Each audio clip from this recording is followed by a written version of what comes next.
It's the World Soccer Talk podcast, the only podcast that focuses on watching soccer on TV, online and apps.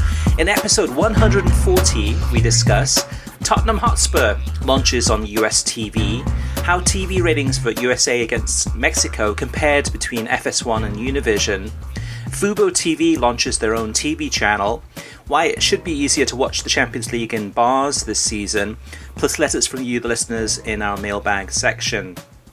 My name is Christopher Harris, and I am joined by my co-host, Kartik Krishnaiyer. Kartik, it's at this time of the week that usually we're putting on new t-shirts. The t-shirts, the slogans on the t-shirts say, "I survived the international break." I don't think it was that bad, but there weren't that many really just eye-opening kind of incredible matches. The one I thought was probably the most entertaining I saw was Germany against Netherlands. Agree or disagree? Yeah, I agree. I completely agree on that. And in fact, the thing that was frustrating about that match, after Germany got really kind of a undeserved penalty, and then they were able to equalize 2-2, was that the Dutch, who were far superior in this match, may not have gotten the full 3 points, but they then got 2 more goals, the last one being on a counter. Just the brilliant movement, that we've talked about this a lot with Liverpool, of Gini Wijnaldum in midfield, and how good Memphis Depay and Ryan Babel, 2 players that a lot of English football fans probably mock for their careers in England, being integrated in this Ronald Koeman system. Now, over the last year, Babel has been very, very good for Holland, and he was again very good in this match. So also a very good call from Adrian Healy and Taylor Twellman. One quick note, I don't think Healy and Twellman had been made aware that am I losing my chain of DVR? VAR right. wasn't available in this match. Well, that's right. That's the thing, though, too, Kartik. And that's the thing with VAR, though, too. It just so many times these times. I mean, in this day and age that we're living in, we kind of think that VAR is going to be used for everything. But as we saw in this, there was no VAR for the qualifiers, for any of the Euro 2020 qualifiers. So apparently the memo had gotten to Craig Burley. He was in the studio saying, well, it was because they have to have an equal playing field, and if there's a match in San Marino or Andorra or some less equipped stadium, maybe actually San Marino and Andorra might be able to do it. It's the countries in Eastern Europe that might have trouble with it. There was no VAR. Healy and Twellman, very good. I mean, I'm always impressed by Taylor Twellman, how much he knows about European national teams, how much he knows about European club football, considering right now at ESPN he's not calling any of that stuff, right? But knew the Dutch team backward and forward, and the German team he knew well as well. The one thing they had not been prepped with was this VAR thing. So Burley in the studio had to keep pointing out there's no VAR for this match, but in the call of the game, Healy and Twellman kept referring to VAR and were quite confused that there was no look given to the penalty and to some other very controversial calls in that match. Right. So hopefully the next set of qualifiers, not next set, but next that'll be World Cup qualifying for 22. UEFA can get this figured out, because it was very frustrating in this match. But ESPN quality production. They had quality commentators and a very, very good studio wraparound show pregame, halftime, post-match with the ESPN FC crew. It was Nicole Burley, Dan Thomas, and Alejandro Moreno. The big question now that comes out of this match for me, Chris, is why can't ESPN do this on a regular basis for non-internationals, for the club football that they have, whether it's Serie A or the Championship? A lot of times they just flip games on international feed and that's it. Yeah, and part of this might be contractual obligations too, where when they won the contract to show Euro 2020 qualifiers as well as Euro 2020, UEFA has them commit to certain levels of broadcast in terms of, and I think this is something that you pointed out, Kartik, last week, or you mentioned to me privately in terms of even ESPN FC during last week, some of those being on actual television instead of on ESPN Plus. Adrian Healy, I'm not the biggest fan of, to be honest with you. Casey Keller, I have a lot of time for, and I thought Casey did really, really well with this one. But actually, in this match, I think I was actually no. The England Kosovo game was the one I listened to Adrian Healy and Casey Keller. Yeah, this one was Twelman. The Germany. Yeah, so the Germany Netherlands, I was flipping back and forth. Yeah, that match was Keller, and I thought, just jumping ahead to that match, I thought Casey Keller was fantastic in his analysis. And, this is the thing I've noticed about Casey Keller, even when he calls Sounders games in MLS. If there is a defensive error, which there were a lot of in this match, both by England and Kosovo, he has an ability to analyze how the breakdown happened better than even most of the British commentators. I mean, I think he's really good when it comes to those sorts of things. Maybe a 1-0 match, he may not be, although he can explain the defensive solidity, right? But he was fantastic. I agree. Yeah, he's a smart guy, and I really prefer him in the role of a co-commentator than a kind of a studio analyst. But I mean, he's good. He's good in both. But I think my preferred position for him to slot him in is on that co-commentator position. Now, I was traveling, so I missed the USA-Mexico game on the Friday night, and I got some reports back from it in terms of, nothing on Twitter, I think it was, where they said that, I think at halftime or post-match, they were, Fox, or actually during the game itself, Fox had graphics on screen promoting the USA against the Uruguay game that was going to be played on the Tuesday with big graphics of Christian Pulisic, even though it was announced on Friday that Pulisic wouldn't be playing. He was going back to Chelsea over the weekend. Really kind of lazy by Fox Sports not to change out the graphic and put something else in rather than going with the Pulisic. Again, another bait and switch. But the USA-Mexico game, Kartik, how did you watch it and what was the coverage like? I watched it on 2DNA. And did not turn Fox on. The coverage was really good wraparound coverage. The graphics, the 2DNA the 2DNA setup seems a lot fresher and a lot more produced than Univision Deportes was. Now, maybe it's just the freshening up of the graphics and the new logos, etc. But it just feels like a really good broadcast, like a really tight broadcast. And Univision was always better than Fox to begin with. So I was really impressed with how they did this. Obviously, if it involves Mexico, they give this sort of coverage. But then they did do a very good job pre-match and at halftime with USA Uruguay.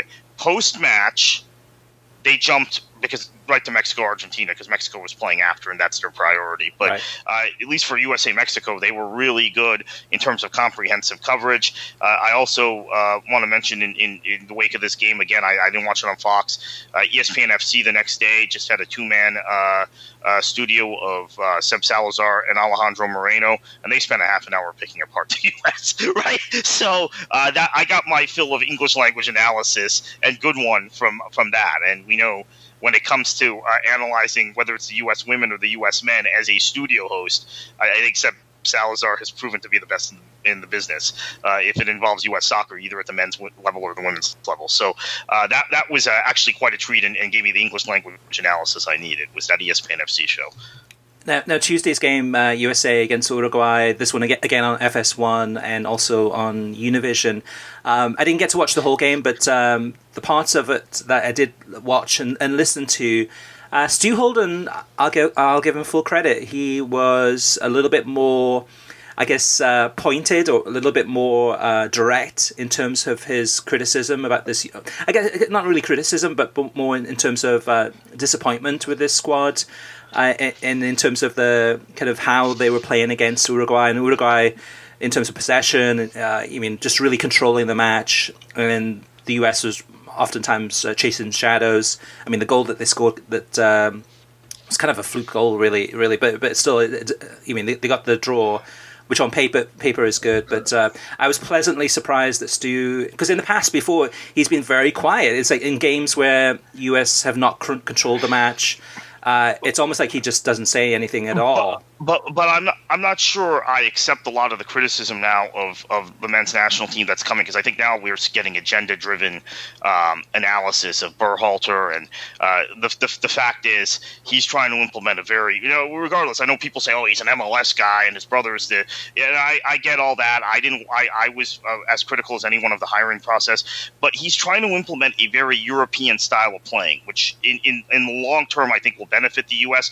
Unlike Jurgen Klinsmann, who would talk about this stuff, and then when the match came, you wouldn't really see the application of the playing principles Klinsmann talked about.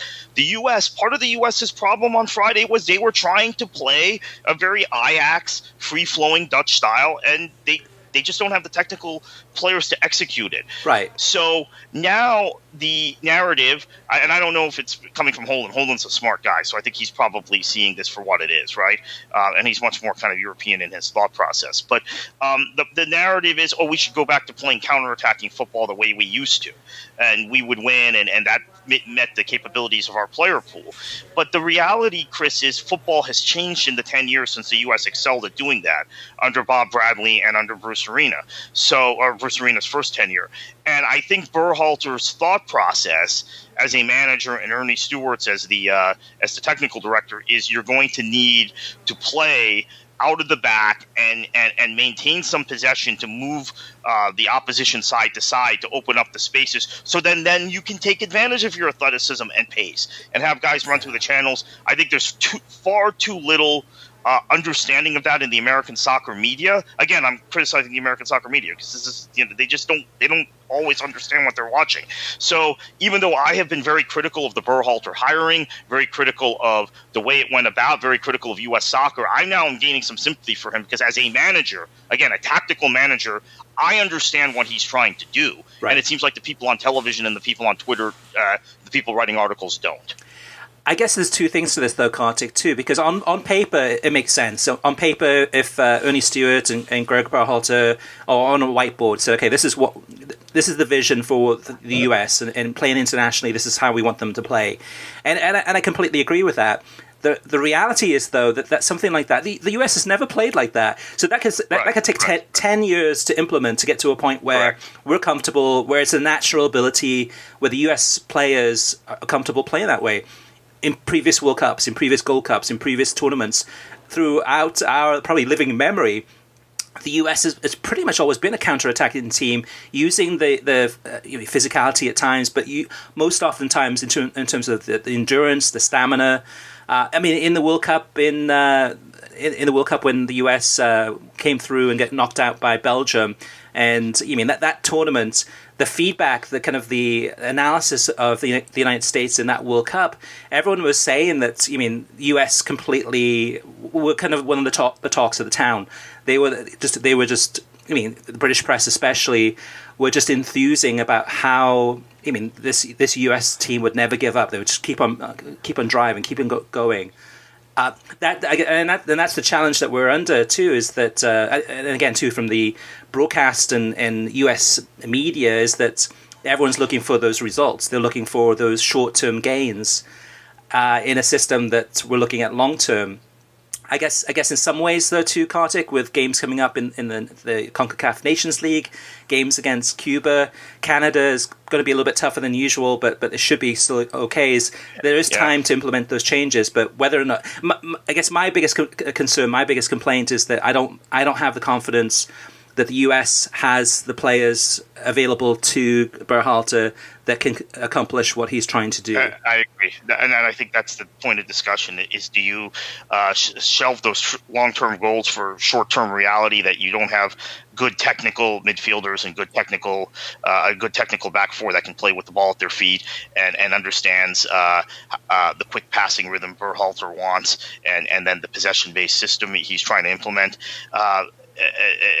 And then, not worry about the long-term goals because you want to qualify for this upcoming World Cup. That's a question you and I can't answer. But that question isn't really even being posed in the media. It's like, the U.S. can't play this way because the U.S. has never played this way before. Berhalter needs to tactically adjust. But these are friendlies, and he's trying to put in place a system. Maybe he's going to come up with that same assessment after these two matches. Hey, these guys, the back four, they're not comfortable with the ball at their feet. But then again, he seemed very stubborn after the match, saying we lost 3-0, but we didn't play any long balls, and that's what he wants to see. Right. The U.S. has typically played as many long balls as England and Scotland traditionally did, honestly. So, and relied on set pieces also. So Berhalter's trying to change the playing culture. Maybe it's unrealistic, but I like the fact he's trying, and don't like the fact that the media and those who analyze the men's national team don't seem to understand what he's doing. They don't get this. Maybe, Chris, because they're not watching European football the way some of us are, and realize this is the way the game as a whole globally has moved in the last 10 years. You watch any team. A top team in Europe, with the exception of Atletico Madrid, although that's beginning to change this season. They counter press high, they try and build out of the back, and there are ways to mix it up, but that's generally their MO. And Stewart and Berhalter want to get the U.S. playing this way. Right. And I know that's not the way teams generally play in Major League Soccer or in Liga MX, the leagues that a lot of these people watch, but that is the way the international game has progressed. The challenge, though, is that will the United States national team, men's national team, lose the audience? And we'll get into that a little bit in the TV ratings. I mean, are US soccer fans going to become more despondent or more disillusioned, really is probably the best word, with this US men's national team and start tuning out, not watching these games? Because I mean, the US is a very patriotic country. The US, as a nation, always wants to be the best, always wants to win. And when your national team is going through a transition phase where you're being, Mexico, really dominated that game.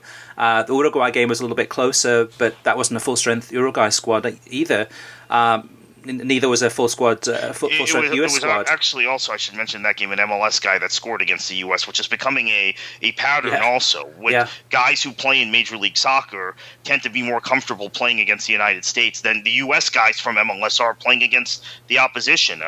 Wonder Goal, and he's a guy we've watched with LAFC this season and know how capable he is of that. But that, to me, was pretty significant, again, that this seems to be a recurring pattern where in CONCACAF or CONMEBOL, there are MLS-based players that score against the United States. Exactly. One more thing before we move on to the news, and we've got quite a lot of news this week, is I missed it. You caught it, but the Man City against Man United game in the Women's League in the UK, and it was available via streaming. Yeah, brilliant. WSL this year, if you get the FA Player app, I believe it's called. There are multiple FA apps in the App Store and on iOS and on Android and Roku Shop, all of that.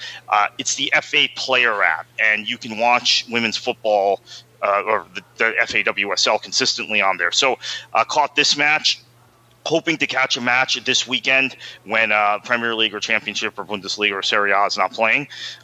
It was brilliant, the match. 30,000 plus, really good energy in the crowd, enthusiastic crowd, fantastic wonder goal to win the match. Although I have to say, from a Man City perspective, because I am a Man City supporter and have followed the women's team the last several years, I think closer than most Man City fans, I was a little concerned by how good United looked. Now, they've spent a lot of money. Right. For a new team, right? Though. For a new team, but how good United looked against us at the Etihad. But that's a football discussion. The broadcast side, very clean and crisp. I wish I could tell you who the match commentators were, but I can't. I didn't.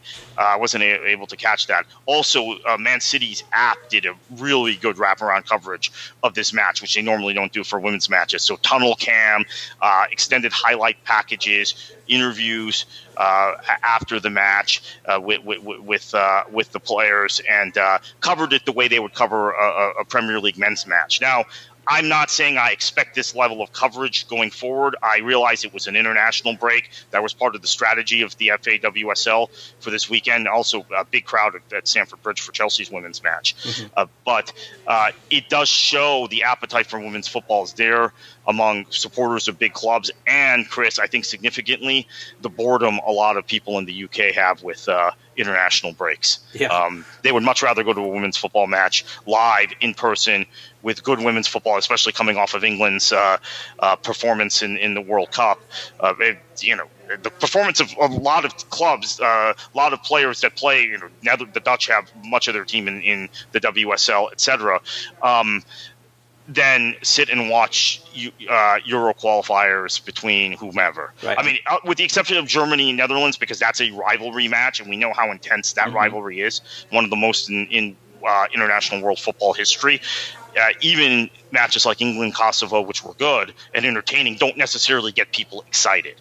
And that's, I think, the point of all of this. And we go through this every international break, right?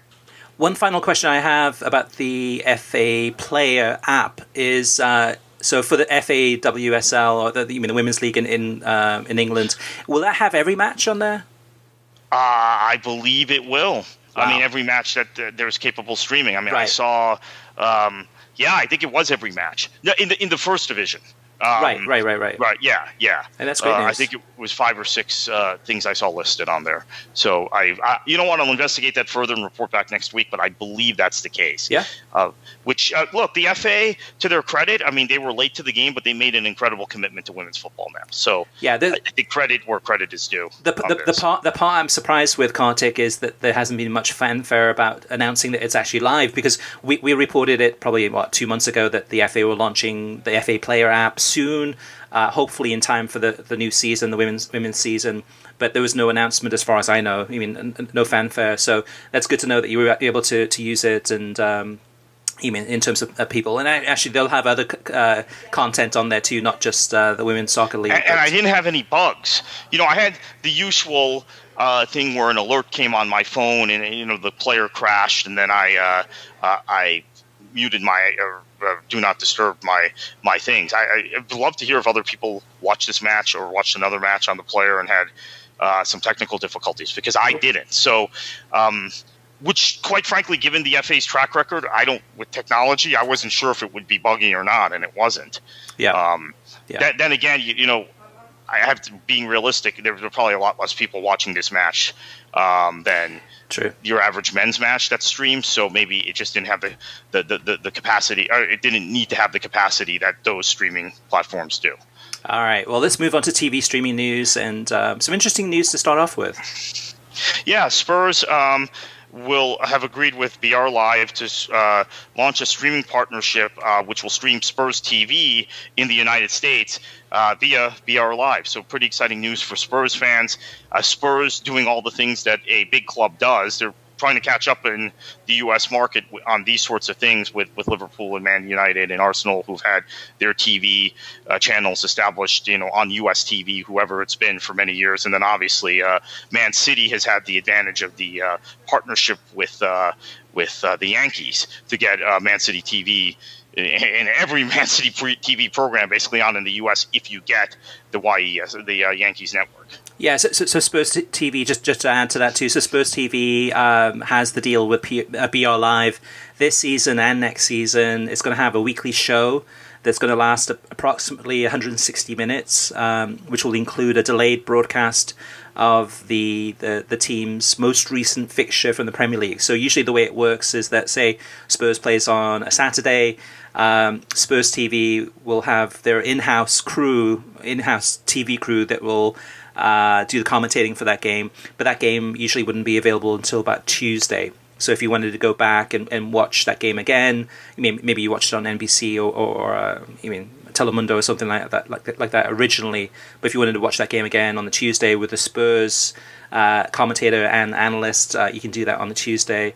Also, in terms of they're going to have pre-match analysis and post-match analysis of games from the Champions League, FA Cup, and League Cup, as well as manager and player interviews and behind-the-scenes features. So the timing is good for Spurs. I mean, obviously with NFL games coming to their stadium, a lot of hope for this coming season too, of course. And if you're a Spurs fan, definitely check out BR Live, because that's the only place to get it. It's exclusive to BR Live.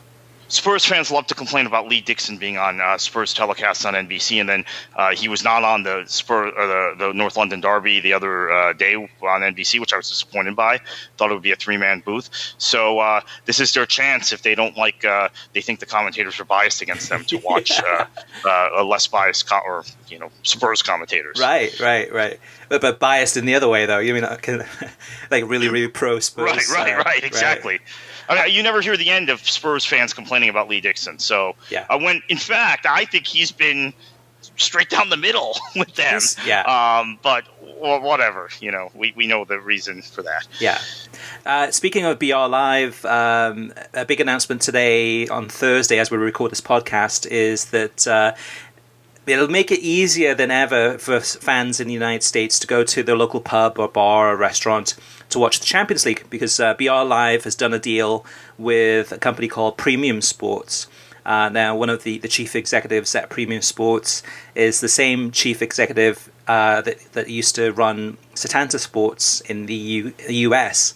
And what they've done is they go to different bars, pubs, again, commercial establishments, and we'll show games there. So, for example, now BR Live, take a typical Champions League match day, and there's 8 games on that day. Only 2 of them are available on English language US television, which is TNT, the early kickoff, the 12:55 Eastern Time, and the 3 p.m. Eastern Time kickoff game. Now, the other 6 games are on BR Live, so if you're in a bar or pub or whatever, usually those games you miss out on. If you go to your local pub, you're not going to be able to watch them there. That is until now. So bars, pubs, restaurants can now sign a deal with Bleacher Report Live and Premium Sports to have a license to go ahead and broadcast those games in the local pub or a bar or restaurant. And for fans of clubs that aren't always on TNT, this is a great way to make sure that your local pub or bar has got a deal in place so you can actually go in and watch those games. Same thing for the Europa League too. So the Europa League, Europa League, every single game is not, none of the games are available on TNT. So this gives an opportunity for bars and pubs to go ahead and broadcast those games in the bar. And then you look at the Europa League this season, you've got Rangers, you've got Celtic, you've got Man United, you've got Arsenal. You've got some very big teams that would not be available on TV, but they will be now if your local bar or pub does the deal with BR Live. Should also note that this is a positive sign, Chris, as we will probably get a tender from UEFA sometime around the middle toward the end of this season, but a positive sign of the commitment from Turner to try at least make the most of this particular contract and maybe keep going with it. Absolutely. And it's also another sign, too, of how important out-of-home viewership is. Just as Nielsen reports more and more of this information, and other companies such as Tunity Analytics, which we hope to interview in the near future, talking about them measuring how many people are actually watching games out of home. So if they're watching whatever game it is, even Champions League, Premier League, whatever, watching it at the bar or in a gym or in their office. And those numbers matter more now than they've ever done, especially with there being a large supporter-based culture in the United States that, whether you're Arsenal supporters club or Spurs or whatever club it may be, going to your local pub and watching the game there. And those numbers become more and more important, as do digital numbers too, because there's less people watching television. So hopefully in the near future we'll have that interview to learn more about out of home. But this slots right into that. It makes it easier for soccer fans to be able to watch games out of home, which will, there's a large number of people that do watch Champions League in their local pub at lunchtime or take the afternoon off and go watch it, etc. But Kartik, the next news item is probably one that will be particular to you, right? Because you've had experience with this one. Yeah, Chris, this unfortunately isn't very surprising to me. There has been speculation for a few years this would happen, but Uverse has disappeared from the AT&T websites, meaning no one's going to be able to sign up for it for new service. And reportedly, the service will be not offered anymore later this year. So that's unfortunate. Uverse has had for years, I think, a very, very robust lineup of soccer channels, even offering Goal TV in English longer than any other major cable system.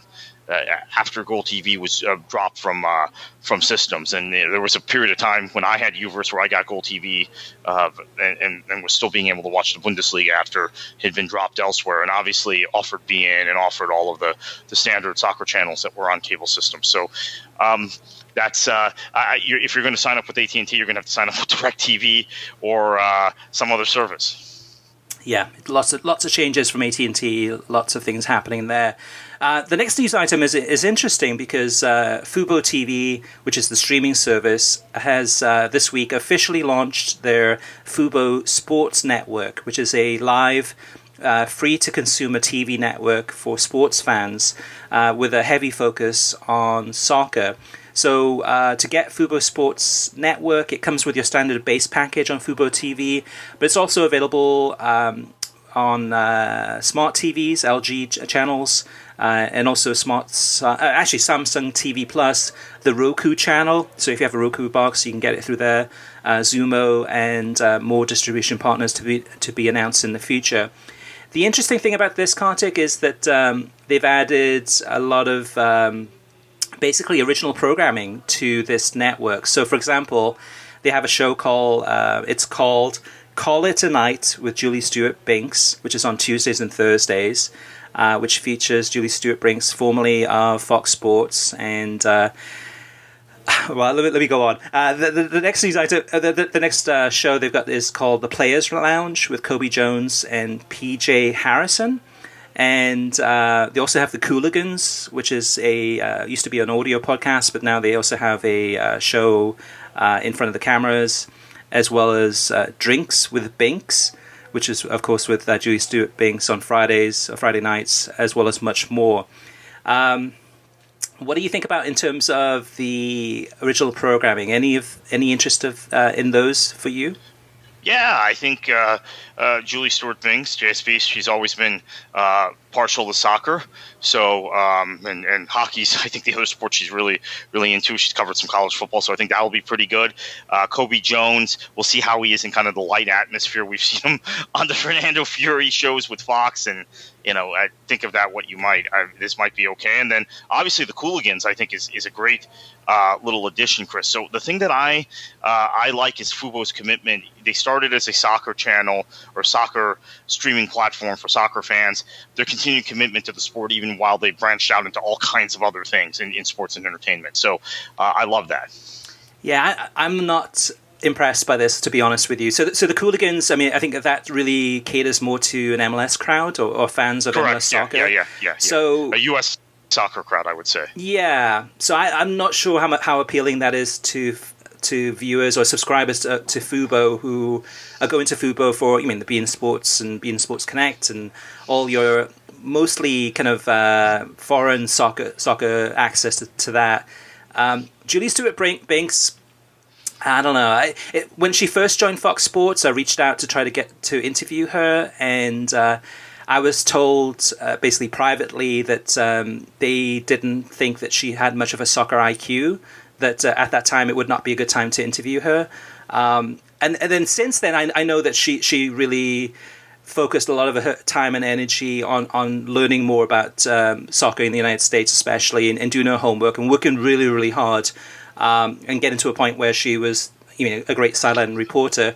But then she's had this new lease of life as a comedian, as a stand-up comedian, and that I haven't seen. So I don't know if she is funny and how she is with the on-camera presence there. I guess I'd have to watch it to know whether or not it's worth watching. I'm just less than impressed by Fubo's selection of original programming on this one. I thought they could have done better. Last but not least, Kartik, one news item before we move on to TV ratings.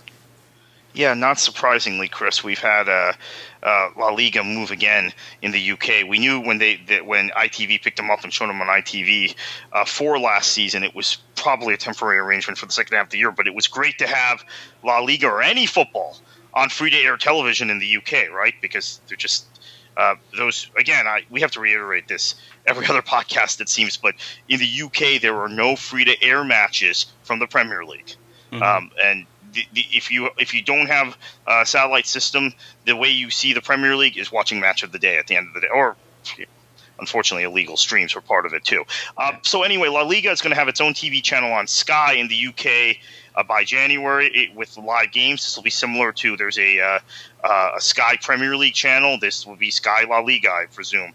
That's exciting news for those who want to see lots of wraparound coverage of Spanish football, which, by the way, La Liga is the second most popular league in the UK. It's if English fans follow a league outside England, it's generally the Spanish leagues. However, this once again puts them behind the paywall of Sky, and I guess it's 6 of one, half dozen of the other, right? Yeah, it is strange though for us and a lot of listeners, I think, outside of the UK to hear about the struggles that La Liga is having in the UK. I mean, obviously in the United States and even the Middle East and around the world, La Liga is very accessible, in terms of being able to watch all the games really. And in the UK, I mean, they were on 11 Sports, I think, last season, but then that deal fell apart, and 11 Sports had some problems there. So then they moved some of those games to ITV. But then the reality of the situation is the two biggest things that hurt La Liga in the UK are, one, the blackout. So no games on no soccer games at all in the UK between 3 p.m. and 5:15 local time there, which cuts out some of the big games in La Liga when there would be, Barcelona's playing or Real Madrid often plays in that time slot. And then, the second thing is a lot of the games in La Liga, just as we in the United States say that the Bundesliga, the issue of the Bundesliga in the United States is a lot of those games are played at the same time as the Premier League games, and most people are going to choose the Premier League over the Bundesliga. Same thing for England, is a lot of those games in La Liga are played at the same time as the Premier League games, and the Premier League games are going to get more priority, more focus, more attention. So yeah, it's challenging times for La Liga in the UK, but at least with Sky, at least those games will be televised. I mean, most of them. Or some of them, at least. All right, moving on to TV ratings. Kartik, we won't go into a lot of detail here, but there's just a huge gulf in difference for this last Friday's game between Mexico and the United States, between the English language viewership and the Spanish language viewership. And in some ways, it's not fair to actually kind of to pull those apart, because someone like you, Kartik, English language speaker, preferring to watch the game on Univision because of, whether it's production values or whether it's better coverage, really. But the numbers, for whatever reasons, the numbers really kind of say a lot about this. And also, going back to the first segment, talking about the United States and the disillusioned soccer fans in the US. They're again disillusioned with the US team and will probably continue to do so as long as this long-term strategy is played out by Greg Berhalter. So the viewership numbers. All right, so 2.7 million people watched this game on Univision and TUDN. 2.7 million people watched that game. And then the same game on FS1, 386,000 viewers, which was less viewers than the number of people that tuned in to watch Bournemouth against Sheffield United on the opening weekend of the season. That had, I think, 398,000 or something like that. Kartik, what's your take on this? Is it just that fans have given up on the US men's national team, or are fans tuning into Univision rather than FS1? I think it's a little of both. I mean, I watched it on Univision to the NA, and same thing with the Uruguay match, which we don't have the number for yet. But I think it's also just disillusionment with the U.S. men's national team. This was a Friday night. People, I don't think, were aware of the match. It's a cash grab friendly. All kinds of things. This disillusionment with the international break. MLS, who had tried the last few seasons to really respect international breaks, has gone back to just playing not a full slate of games, but 5 to 6 matches international break weekend because they've condensed the schedule, right? And now they don't have the ability to the international break, and respecting it was one of the reasons the MLS playoffs took so long, right? Because they were starting in October and running through December because there were 2 international breaks in the middle of that. So I think there was just like even domestic soccer fans, no interest. USL plays a full slate. That having been said, I think a lot of people, myself included, have just switched to Univision and to the NA for U.S. games in general. I mean, even ESPN games, I might flip back and forth, but I'm always checking out Univision's coverage. Mm-hmm. It's a disappointing. I guess for US soccer probably looking at those numbers would be kind of scratching their heads, going like, "What's going on here?" Because I think in many ways, I mean, the Spanish language numbers are fantastic, but in many ways, I mean, the one game that you can count on to have a large viewership even for a friendly would be US against Mexico, but that rivalry seems to be overplayed. I mean, US against Mexico. I mean, we play each other more often now, it seems, than we've ever done. So it takes off the shine of a game like that. Yes, it's a friendly. Yes, it doesn't really matter at the end of the day. But if you can't get US fans excited for USA against Mexico, there's an issue. And if the numbers on FS1 are so poor, what does that say about Fox's coverage? I mean, is there a disappointment, a disillusionment with the coverage of the US men's national team? There are a lot of issues here for, I think, US soccer to think about. And it's worrying signs, Kartik. I mean, there's going to be very few people, I think, really interested in USA against Cuba or even USA against Canada in the Nations League. And it's going to be a long time. I mean, I think it's, in many ways, at the end of the day, the thing that has to happen is for the US men's national team and US Soccer Federation is to get fans excited again, to kind of regain that trust. And that could take a decade before that happens, to a point where the US soccer fans can really believe in this team and believe in the federation, if that ever happens at all. Let's move on to the listener mailbag. Quite a lot of feedback this past week. So first up is John Average Geek, and he's talking about our complaints about the Bundesliga coverage on Fox, FS1 and FS2 that we talked about last week. He says, on the Fox coverage over last weekend, it was technical issues. Lallis's podcast mentioned it as the computers were down, which I find interesting because all of the other coverage of sports that happened before and after the Bundesliga that weekend seemed to be fine. But that's kind of strange that the computers were down and it really impacted the Bundesliga. You would think they'd have a backup plan or something. It's just amateur hour from Fox Sports once again. Rico Richardson says, how is what MLS is doing a bad thing to protect their brand? Why would they tarnish something that isn't really part of the game? Why should MLS be political either way? I'll answer this real quickly. The Independent Supporters Council, talk to them. Talk to supporters groups. They're the people who've really carried this league to this point. And a lot of them were attracted to soccer for reasons maybe that a casual American football fan or casual basketball fan, not for reasons different than those people watching their sports. So I think it's a fundamental issue, whether you're on the left or the right, a fundamental issue of MLS not understanding their fan base, period. And potentially alienating unless they fix this, which now they're going to meet with the ISC, so they might fix this. They finally realized the alarm bells are so loud that they have to deal with it.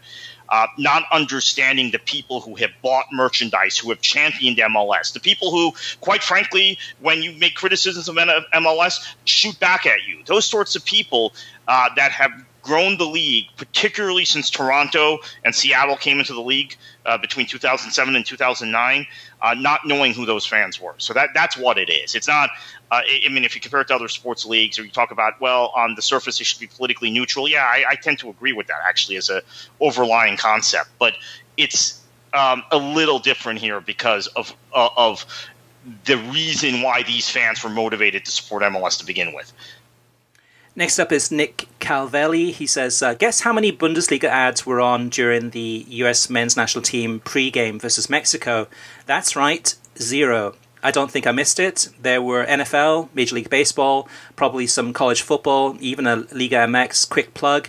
0 on the Bundesliga. I'd argue that the NFL, Major League Baseball, doesn't need the plug, but smarter people than me clearly decided to focus more on mostly non-soccer ads during a soccer pre-game. JP says, we can all agree Fox doesn't promote their Bundesliga coverage to the best of their abilities. I never see commercials for it during non-soccer events like NBC does with the Premier League. Guarantee they will there will be some promotion for next week's Premier League return, or this week's Premier League return to action during the Patriots-Steelers game on Sunday night. Would almost bet my life there'll be 0 Bundesliga plugs during Fox's NFL coverage this weekend. At the same time, though, I don't see it improving if they move to ESPN+. The same concerns about lack of pre- and post-match studio analysis will be amplified, as ESPN+ would have 0, while Fox at least provides it sporadically. Even for the Serie A match of the week shown on television, there isn't really any pre-match coverage. Last week for the Roma derby, it was preceded by SportsCenter, and the host mentioned the match next while signing off and pronounced Lazio incorrectly.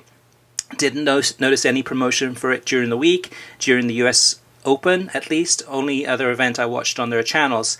I still think the Bundesliga leaving Fox will end up being a downgrade. It's an entertaining league. We can only imagine what its popularity would be if Fox consistently showed matches over the air, like NBC does once a week, and used all of its affiliated distribution channels to promote it. Monty Reed says, on the African World Cup qualifying, several of the articles that I have read stated that the first round will be free on YouTube. Since FIFA took over the rights, I assume that FIFA is trying to sell the rights for the other rounds. Any word on who might be getting them? So, Monty, no word yet. And yes, the first round will be free on YouTube and I believe through FIFA.com. But in terms of the later rounds, I don't believe anyone's picked those up yet. And that's probably part of it too, is that they want to make those games more accessible. Basically through YouTube and FIFA.com, and then hoping that they'll be able to sell some of those rights later on, or if not, you continue to broadcast those on YouTube and FIFA.com. Coolio 2 Foots says, thank you for addressing the issue of bait and switch with match starting times. It's a real put-off when you have to wait another 20 or more minutes before the match starts. Nicholas says, in Africa, Europe, and Asia, games always start on time. Do you think that MLS not starting games on time is hurting the league to grow? I am the biggest MLS fan, but I like bigger games that begin on time. Imagine a Premier League system is like MLS. The interest is probably can go down. So Nicholas, I think this is one of many variables, but this is one factor. I mean, it's so frustrating when a game is advertised at a certain time, and we talked about this last week's podcast, talking about the USA against Mexico. I think it was advertised as an 8:30 kickoff, start time basically, but the game didn't begin till 9:08, and I looked at the pre-game numbers to see the pre-game for USA against Mexico and FS1. So with this bait and switch thing where Fox is advertising the 8:30 USA Mexico, the 8:30 to 9 o'clock broadcast had, I think, 89,000 viewers. So hardly anyone's tuning in to even watch the pre-match. And I think word is getting out finally, and people are kind of understanding. If anything, it's probably more likely now that soccer fans in the United States are better educated and will tune in later, knowing that the broadcast is not going to start at 8:30. We'll tune in later, thinking, okay, well, maybe I'll tune in a half an hour later and then catch the start of the game. And that's dangerous too, because you mean sometimes, especially for the broadcasters, that means that fans are coming in even later than what the actual kickoff time might be. So if they come in at 9:15 or 9:20, thinking that's what time the game is going to start, when it actually kicked off at 9:08, even though it wasn't advertised, they're losing viewers.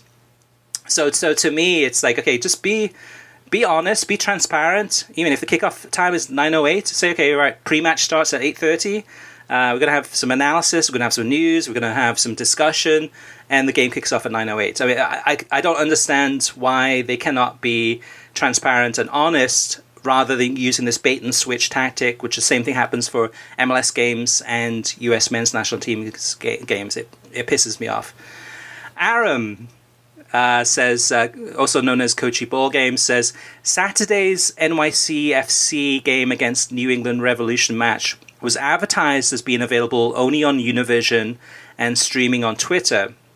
But the Twitter stream didn't start until half hour into the game, so fans like me missed the opening goal and red card. Judging by the replies to the tweets below, I wasn't the only one upset about the stream being unavailable. If MLS can't make its games available to watch for hardcore fans, how will they ever attract a mainstream audience? Next up is Robert Thompson. Robert says, just had a chance to listen to last week's podcast. I also watched games on September 1st. I just watched a little bit of the Burnley versus Liverpool game. It was too uneven. Later, all of the Spurs versus Arsenal match, a sloppy game for teams with so many millionaires on the pitch. The best game of the day for excitement was Seattle against LA Galaxy. Also sloppy at times, but very exciting at the same time. Much better than the hyped North London derby. Sure, the level of play is generally better, as it should be when teams have a shed loads of money and can vacuum up many of the world's best players. The about £1.5 billion spent during this year's transfer period is probably more than the entire payroll for Major League Soccer. With Major League Soccer, you get competition and excitement. Is that not what the game should be about? Look at the West table. Most of the teams are still in contention. The table for the Premier League next March will probably show the same teams at the top. My favourites, Leicester, may make the top 6 with Chelsea, Man United and Arsenal loaded with overpaid loafers. So that's his first point. And the second point, Kartik, is what's your view of the two versions of the US men's national team? The first had a team against Mexico. The first had a team mostly manned with European-based players. The second with mostly US-based players. The result, a blowout and a game that should have been won if the clear handball was called and Aaron Long had not done his Harry Maguire imitation. Let me address that point. People consider me a lot of people unfairly judge me as an MLS hater. I, in fact, am an advocate for more MLS-based players and less European-based players in the national team going forward. And I have not written the article yet at The Yanks Are Coming, but I'm working on it. Just a lot of delays. I believe if we're ever going to implement a national playing style, it has to come through MLS. And I'd like more and more of our national team guys back in MLS. Guys like Pulisic are an exception. You want them at the best clubs in the world. But I'd like to have guys in our domestic league so they're actually learning and playing the same way the national team is playing. Now, that would also involve MLS coaches buying into Berhalter's philosophy, which they haven't yet. It's easier said than done. But I am actually an advocate that eventually 2026, I look at what Russia did in 2018, where everybody, with one exception, a player who's basically Spanish anyway, were back in their domestic league after they had tons of guys in the Bundesliga, the Premier League, Serie A, wherever, 8 to 10 years earlier. That's what I'd like to see. But MLS has to buy in also. And at this point, they seem, despite their rhetoric, less concerned about developing the American player than they've ever been. So, but I am actually an advocate, theoretically, of less European guys and more MLS-based guys in the national team. I'd like to see us go that direction, but other parties have to buy in. Quinton says, great podcast. I currently subscribe to NBC Sports Gold, ESPN Plus, Sling TV for beIN Sports, and Fox Soccer Match Pass. Although I love following all of the major leagues, my favorite is the Bundesliga and Bundesliga 2. Thankfully, Fox covers the second division. However, the Division 2 games are televised via Fox Soccer Match Pass are done without the commentary and no game clock or box score on the screen. This really takes away from the viewing experience. Do you know if Bundesliga 2 games will be included next year when the Bundesliga moves to ESPN Plus?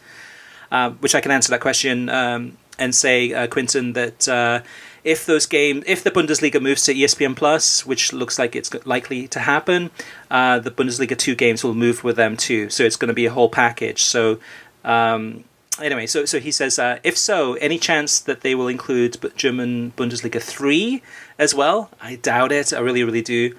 Finally, do you know if this move will result in an increase in the subscription fee for ESPN Plus? Today, I pay $5 a month for ESPN Plus and $20 a month for Fox Soccer Match Pass. Looking forward to saving my $20 with the Bundesliga move. Keep up the great work. So we've talked about this in the past, but I feel strongly that ESPN Plus is going to keep that same price point for a few years.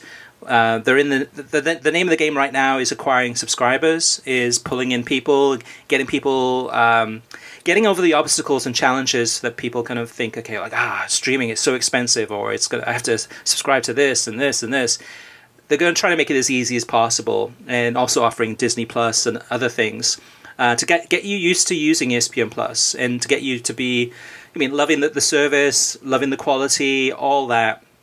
And then maybe in a few years to increase the price at that point. But right now they're in the acquisition game. So it's very likely that you will be saving $20 or more a month by watching it through ESPN Plus instead of the Fox Soccer Match Pass. Which actually begs the question too about Fox Soccer Match Pass. You take the Bundesliga out of that, what's left? Which is hardly anything. Ryan Hawkins says, great job with the show. From breaking the La Liga beIN Sports deal to keeping me updated on the newest leagues to join on ESPN Plus, you guys compile info like no one else in this American soccer media landscape. This might have flown under the radar, but the Colorado Rapids are in dispute and lost carriage of the Kroenke-owned sports network with Dish Network, DirecTV, and Comcast about a week and a half ago.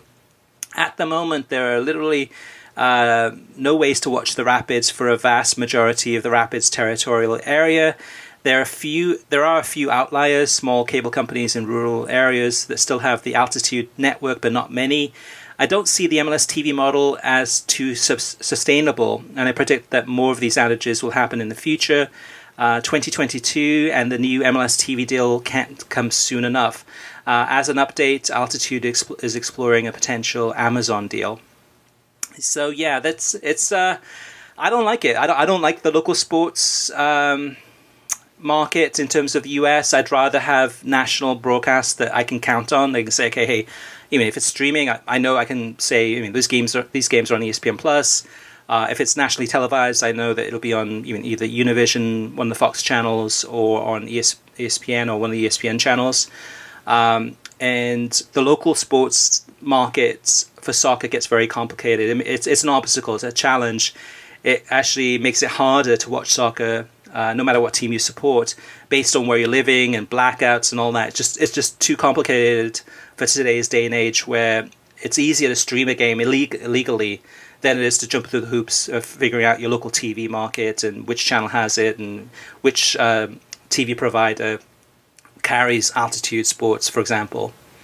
Last but not least, Vincent Orozco has 2 points. This should be interesting, Kartik, to get your take on this. I have a question. I'll do the first part of it. I have a question for you guys about USA-Mexico coverage that was on FS1 from Friday.